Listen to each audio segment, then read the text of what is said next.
Prohibition and the Rise of Al Capone. Prohibition began on Alphonse Capone's 21st birthday. He was born January 17, 1899 in Brooklyn, New York, the fourth of 9 children to Italian immigrant parents. His father worked as a barber. By age 14, Capone had been expelled from school for striking a teacher. He never returned. In 1919, at age 20, he moved to Chicago at the invitation of Johnny Torrio, an established bootlegger. 1 year later, the Volstead Act made alcohol illegal nationwide. Demand didn't drop, it simply moved underground, and the men willing to supply it inherited a market worth hundreds of millions of dollars. By 1925, Capone controlled Torrio's operation outright.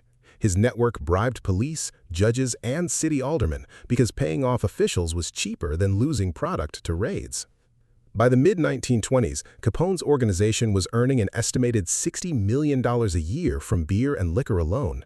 Adjusted figures put that closer to $1 billion today. Police officers on his payroll reportedly numbered in the hundreds, split between Chicago's force and the surrounding suburbs.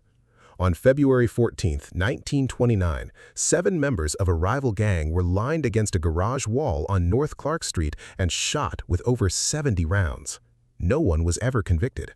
The killing became known as the St. Valentine's Day Massacre, and it marked the peak of Capone's control over Chicago's liquor trade. The federal government couldn't convict him of murder, it convicted him of tax evasion instead.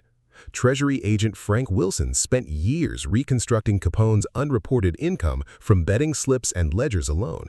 In October 1931, Capone was sentenced to 11 years and sent first to Atlanta, then to Alcatraz in 1934. Syphilis, contracted decades earlier and left untreated in prison, had already begun destroying his mind. He was released in 1939, unable to manage his own affairs. He died January 25, 1947, at his Florida estate, age 48. The law didn't remove the demand for alcohol, it just decided who got rich supplying it. Colombia's cocaine boom and Pablo Escobar.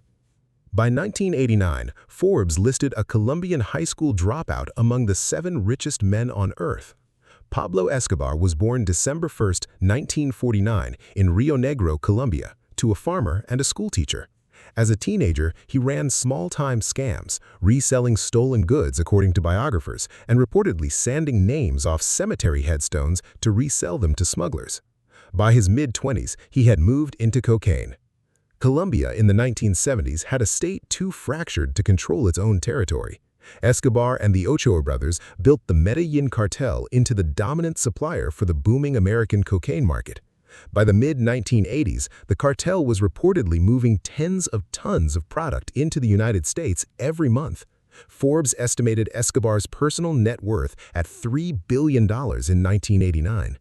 His response to state pressure wasn't just violence, it was negotiation. Facing extradition to the U.S., Escobar reportedly offered to pay off a portion of Colombia's national debt in exchange for immunity. The government refused, and a bombing and assassination campaign followed. Justice Minister Rodrigo Lara Bonilla was assassinated in 1984.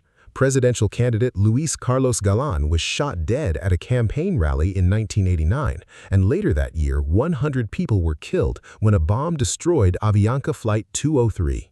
In 1991, Escobar surrendered under a deal that let him build his own prison, La Catedral, complete with a soccer field and a bar. He escaped in July 1992 when authorities tried to move him to a real facility. On December 2, 1993, one day after his 44th birthday, Colombian police tracked him to a rooftop in Medellin's Los Olivos neighborhood and shot him during an attempted escape. A state too weak to govern its own streets ended up negotiating with the man who ruled them instead. New York's 1977 blackout looting. New York City had already declared itself functionally bankrupt 2 years before its lights went out.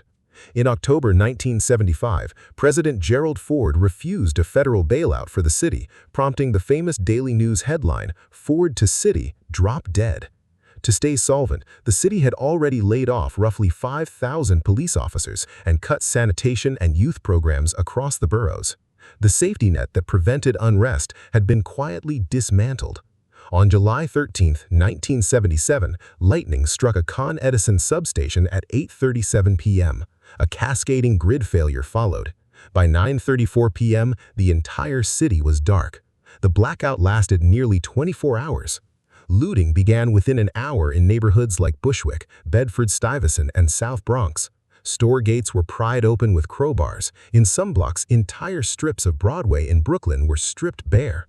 Some stores were looted by organized groups arriving with trucks and pre-planned routes rather than crowds acting on impulse. By the time power returned on July 14th, more than 1,000 fires had been set and more than 1,600 stores had been damaged or looted. Roughly 3,800 people were arrested, at the time the largest mass arrest in the city's history, and jails were so overcrowded that some suspects were held on prison barges. The 1965 blackout, by contrast, had produced almost no looting at all.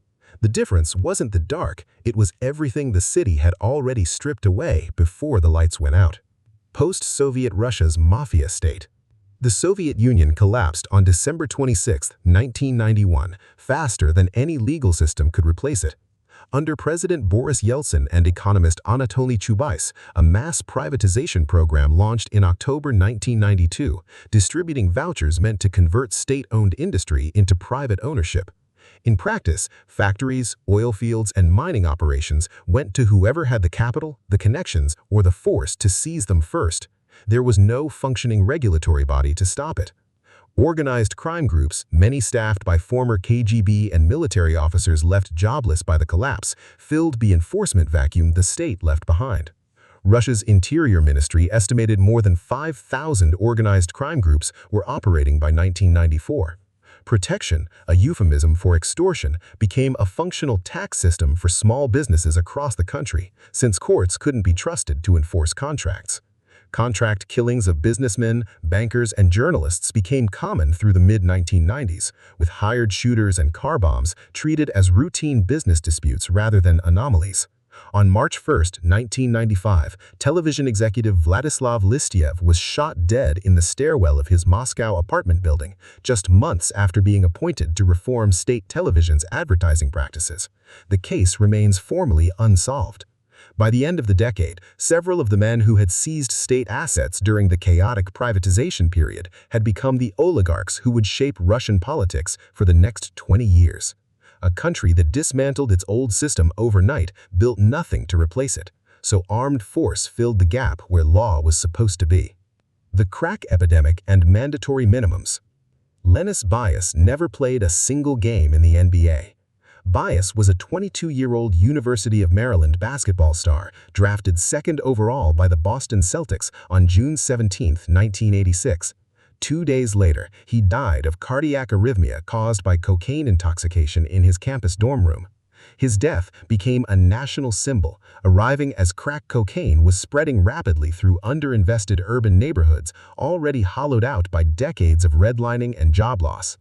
Congress moved fast. On October 27, 1986, President Reagan signed the Anti-Drug Abuse Act, which set a 5-year mandatory sentence for 5 grams of crack cocaine, the same penalty that required 500 grams of powder cocaine to trigger.